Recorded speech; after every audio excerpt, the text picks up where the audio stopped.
Никопольский профессионально-технический колледж, преподаватель санитарного минимума Керимбекова Гульжан Едылевна. Здравствуйте, студенты! Сегодня 12 апреля. Тема урока – раны, классификация и осложнения. Цель урока – уметь распознавать виды ран по характеру повреждения. Раны – это механическое повреждение, сопровождающееся кровотечением и нарушением целостности кожных покровов, слизистых оболочек, глубоко лежащих тканей и внутренних органов. По характеру повреждений раны бывают поверхностные, глубокие и проникающие. Поверхностные – это повреждается кожа и слизистая оболочка. Глубокие – это повреждение сосудов, нервов и костей, проникающие в брюшную полость, грудную клетку, череп. Виды ран. Раны бывают резанные, колотые, колото-резанные, рваные, укушенные, рубленые, разможженные, ушибленные, огнестрельные, скальпированные, операционные и отравленные. Виды ран. В зависимости от того, каким предметом, оружием нанесено ранение, различают следующие виды ран. Колотые нанесены колющим предметом, ножом, штыком, шилом, иглой. Раневой канал узкий, кровотечение незначительное. Особенно опасны, так как диагностировать глубину ранения в полевых условиях невозможно. Могут быть проникающие ранения и ранения внутренних органов, перитонит и пневмоторакс. Резанные наносятся острым режущим предметом, имеют ровные края, большое зияние и глубину. Рубленные возникают при нанесении острым тяжелым предметом, топор, шашка, обширные и, как правило, с повреждением костей.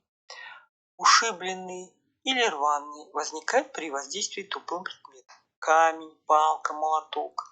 Края ран неровные, разможженные, пропитанные кровью. Ушибленные раны легко инфицируются. Скальпированные – это почти полное или частичное отделение лоскута кожи от подлежащих тканей. Такие раны возникают при попадании конечностей во вращающиеся механизмы машин. Укушенные раны возникают при укусах диких или домашних животных – кошек, собак, грызунов, а также человека. Данный вид раны характеризуется высокой степенью первичной инфицированности. Благодаря огромному количеству содержащихся в слюне и ротовой полости животных и человека патогенных микробов. Огнестрельные – это рана, возникающая в результате действия снарядов, пуль, шрапнелей, картечей, осколки, дробей, выпущенных из огнестрельного оружия. Отличительными особенностями огнестрельных ран является тяжелая реакция организма, массивное повреждение тканей, значительная длительность заживления, большое количество инфекционных осложнений и смертельных исходов. Отравленные – раны, в которые попадает яд. Отравленная рана содержит яд, попавший в рану в результате укуса ядовитых насекомых, змей и других животных, а также ядовитые вещества, проникающие в рану в результате применения химического оружия, либо при работе с токсическими веществами. Из растений отравленные раны могут оставить растения семейства крапивы. Сочетанные повреждения – это когда имеется пулевое ранение и ожог, или повреждения, вызванные применением оружия массового поражения, или минно-взрывная травма. Особо выделяет комбинированное повреждение, когда снаряд проходит через ряд органов и полостей и вызывает нарушение функции нескольких органов. Характеристика ран. Любая рана характеризуется болью, зиянием и кровотечением. Кровотечения бывают артериальные, венозные, капиллярные и паренхиматозные. Артериальное кровотечение – это когда кровь поврежденной артерии бьет струей, пульсирует и имеет ярко-красный алый цвет. Такое кровотечение наиболее опасно, так как находящаяся под давлением кровь вытекает из артерий довольно быстро. В этих случаях раненый в течение нескольких минут может потерять большое количество крови. Венозное кровотечение наблюдается при большинстве ранений и характеризуется непрерывным слабым вытеканием струи крови темно-красного цвета. Это кровотечение менее опасно для раненого, хотя оно может быть довольно обильным. Большая потеря крови при венозном кровотечении наблюдается только при ранении крупных вен. Капиллярное кровотечение – это когда кровь сочится из раны, как из губки, каплями. При этом кровоточит вся рана. Такое кровотечение останавливается обычно самостоятельно или после наложения небольшой повязки и проходит без опасных последствий. Паренхиматозом называется кровотечение из поврежденных внутренних органов – печени, почек, селезенки. Кровотечения бывают внутренние и наружные. При этом, если кровотечение происходит через рану в кожных покровах наружу, его называют наружным.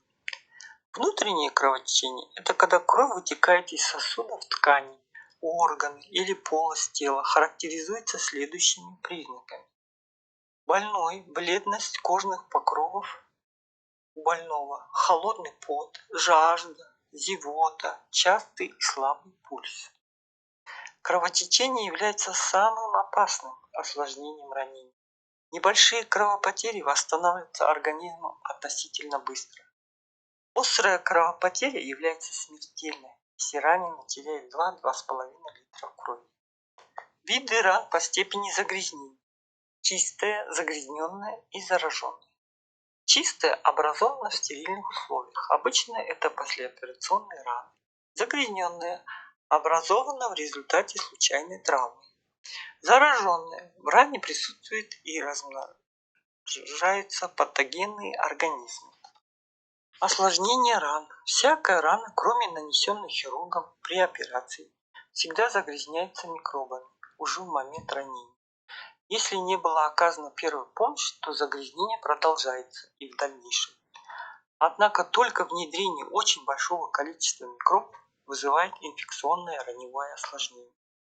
При меньшей степени загрязнения раневая инфекция развивается главным образом тогда, когда ее возбудители находят ранее обильное питание и могут быстро размножаться.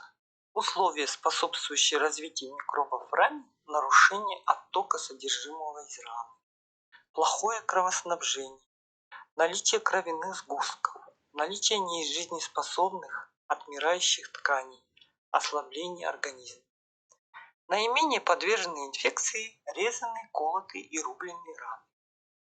Признаки воспаления в ране – припухлость, покраснение, боль, нарушение функций органа. Осложнение инфицированных ран – это флегмона, сепсис, столбняк, газовая гангрена. Спасибо за внимание. До свидания.